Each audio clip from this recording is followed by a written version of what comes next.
batasi penggunaan barang kecil ini di sekolah. Harus kita ambil langkah itu Bapak Ibu. Ya, mau orang tua marah, suruh telepon PLT saja. Ya. Bapak Mama bayangkan hari-hari ini anak-anak kita itu kita omong, dorong sudah tidak lagi memperhatikan seperti dulu-dulu.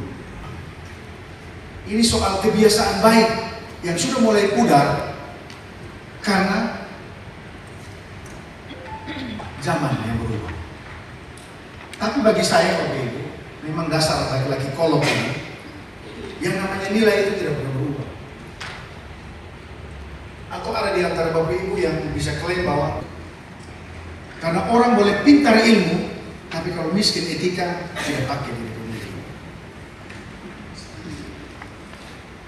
Oleh sebab itu Bapak Ibu, saya harap ini menjadi kegelisahan kolektif, menjadi kegelisahan kita semua, supaya katanya dapat menyelesaikan itu dalam waktu yang sesingkat-singkatnya sampai jam kantor saja.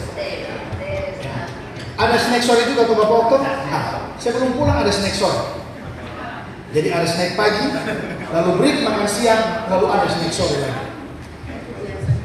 Jadi kita adalah pribadi-pribadi yang berbahagia. Maka dari itu, saya lihat dari Bapak maupun wajah ini, wajah-wajah penuh optimisme 2026.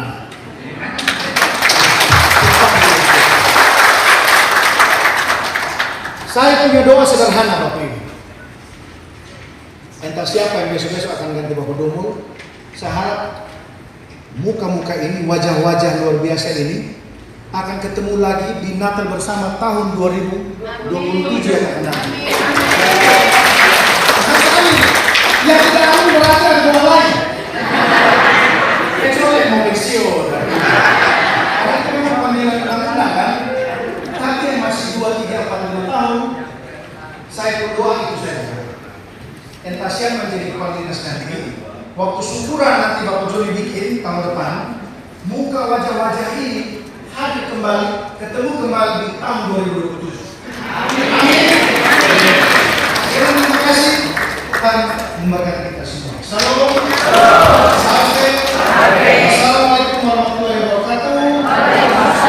Santai-santai om. Namo Buddhaya. Salam kebajikan. Salam sehat untuk semua. Terima kasih.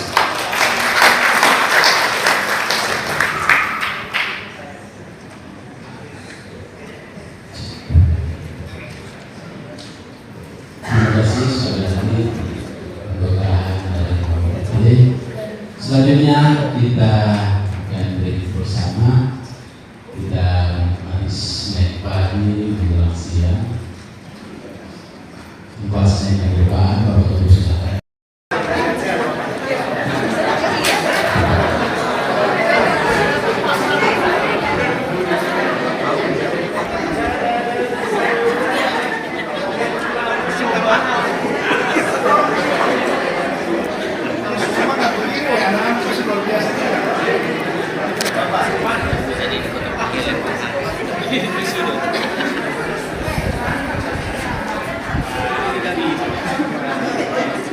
Yang di situ tuh, yang tadi di sana.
Selamat pagi Kak.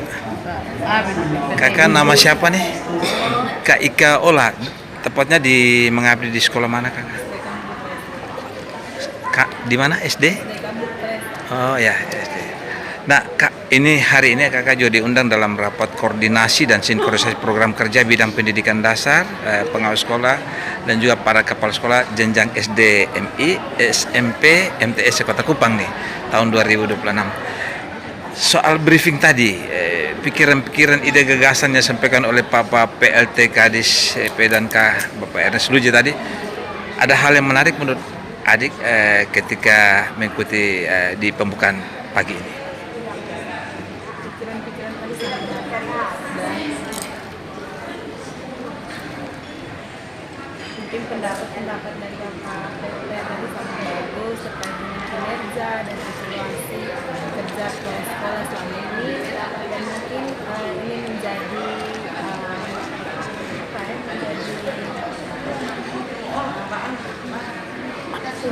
tuntunan atau perbaikan kinerja di 2024. Itu juga terkait tadi dibicarakan soal etika. Apakah memang hari-hari terakhir soal etika itu menjadi persoalan problem di sekitar lingkungan kehidupan pendidikan di sekolah-sekolah? Untuk etika memang anak-anak sekarang mungkin karena perkembangan zaman sehingga etikanya agak sedikit lain, tetapi mungkin itu perlu diperhatikan di sekolah sehingga menjadi lebih baik lagi. Penguatan materi ke arah bagaimana Tentang pekerti itu perlu dikembangkan lagi. soal kolaborasi dan sinergi begitu lintas sekolah. Mungkin selama ini juga di sekolah Anda pernah buat kegiatan-kegiatan lintas SD dalam rangka membangun kehidupan siswa yang bersosial dengan teman-teman. Oh, rekoleksi. Oh, begitu. Sama itu ada, tetapi setiap tahun ada rekoleksi. Nah, harapan Anda untuk kegiatan ini? Harapan untuk kegiatan ini? Kegiatan ini semoga kegiatan ini bisa memberikan panduan agar kinerja evaluasi yang telah disampaikan bisa membuat kinerja kami ke depan. Terima kasih Ibu Guru Ika Ola. Sukses selalu untuk kegiatan rapat koordinasi di tempat ini. Salam sukses, salam sehat. Pagi Bunda, nama siapa Bunda? Saya Suster Marta Maria Fatima Mabu, Ya. biasa dipanggil Suster Fatima. Ya. Sekarang kepala sekolah di SD Don Bosco 3. Kepala Sekolah SD Don Bosco 3, Bonipoiku.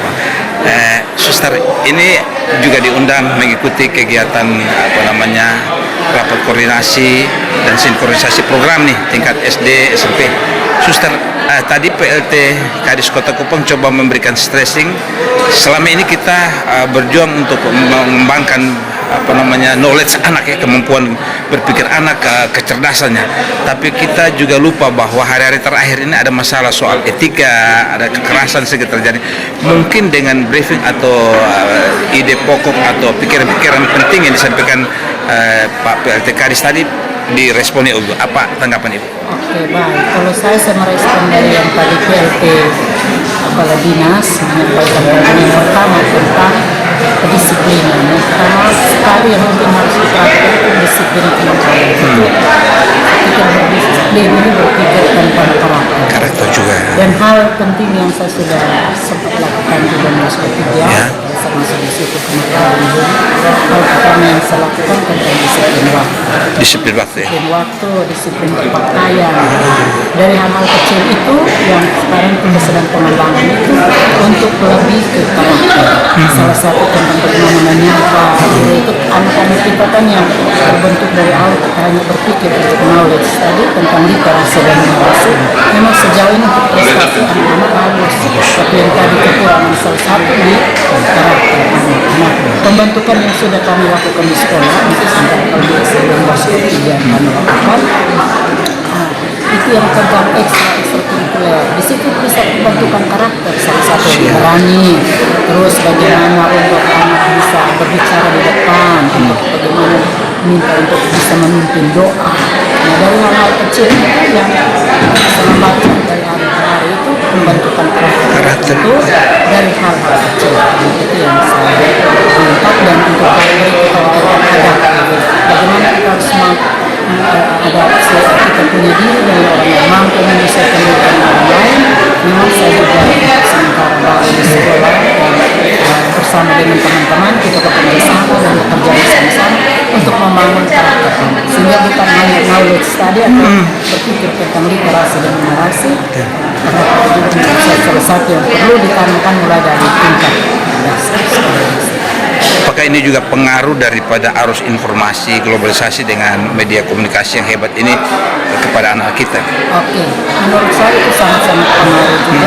Yang sekarang yang terbentuk dari kadang-kadang anak-anak menonton, contoh dari TikTok atau menonton bagaimana kalau ditinggal dari pembantukannya anaknya, maksudnya terbiasa dalam ruangan menonton, jadi tidak ada komunikasi dengan orang tua. Kadang-kadang itu juga sesuatu yang selama ini mempengaruhi, sehingga itu terbentuk. Pada saya bilang begini, pendidikan ini bukan hanya di sekolah, tapi sebenarnya harus terbentuk.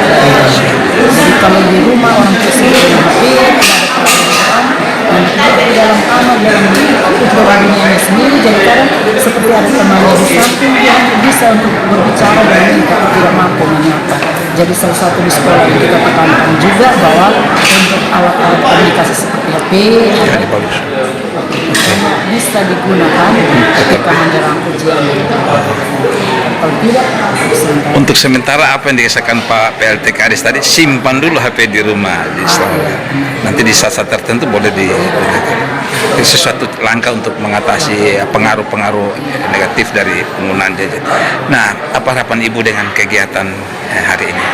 Oke, kalau tanggapan saya untuk kegiatan seperti ini, saya pikir setiap tahun sudah ada rapat koordinasi dan sinkronisasi ini supaya kami bisa sejalan dengan dinas. Jangan hal yang seperti ini saya sangat penting, sehingga evaluasi kalau kegiatan tahun lalu dan terus kita melihat evaluasi kita sudah buat untuk perencanaan kita ke depan. Dan saya terinspirasi dengan wali kota kemarin dan PLT tadi, kita harus fokus di salah satu. Jadi apa yang kita mau tujuan itu yang harus dicapai, kita fokus di akhir, jangan ada lagi kiri kanan dan masa-masa. Jadi kita pasti mengikuti yang terbaik yang sudah dilakukan wali kota dan PLT.